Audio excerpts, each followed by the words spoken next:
What is zygomatic arch? Zygomatic arch is a palpable bony prominence which is present across the cheek.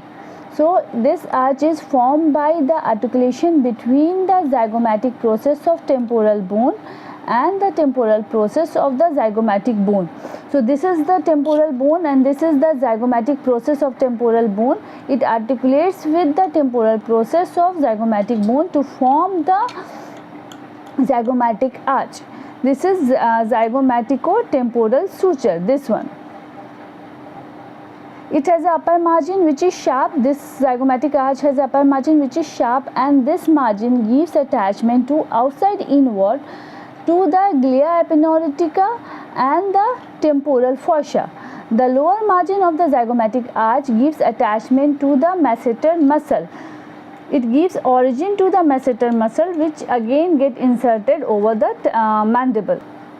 If you trace behind the zygomatic arch, you will see one part is broad, which is known as the base of the zygomatic arch. It has an upper concave surface which transmits the tendon of temporalis muscle. If you see the inferior surface of this base of the zygomatic arch, so you will see it has a concave margin, concave fossa, which is known as the mandibular fossa, which is bounded anteriorly by the anterior root or anterior pillar and a posterior pillar. Both anterior and the posterior pillar meets at a bony prominence that is known as tubercle of zygoma. This tubercle of zygoma gives attachment to lateral temporomandibular ligament. Anterior root is also known as articular tubercle, while the posterior root, it arches backward, and again on the posterior aspect it shows a bony prominence. This is known as post-glenoid tubercle. This one. This is known as post-glenoid tubercle, and it is more prominent in quadrupeds. What is the function? It prevents the lateral displacement of the head of the mandible during its movement.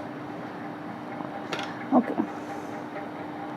Now on the inferior aspect, just behind the zygomatic arch, you will see one fossa is there.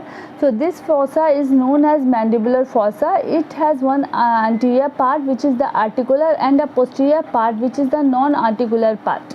So anterior part, which is the articular part, is formed by the squamous part of the temporal bone, while the non-articular part is formed by the tympanic plate of the temporal bone.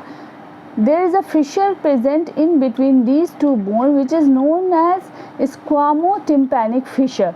This fissure, this is the fissure, and this fissure is again redivided by the downturn edge of tegmen tympani.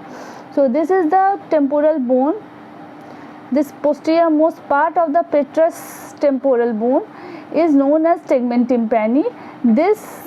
So downturn edge of this tegmen tympani again redivides this fissure into two parts, anteriorly petrosquamous fissure and posteriorly petrotympanic fissure.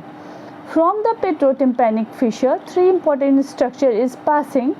The first one is the exit of the cauda tympani nerve, then entry of anterior tympanic branch of the middle meningeal artery, and also there is passage of anterior ligament of the malleus.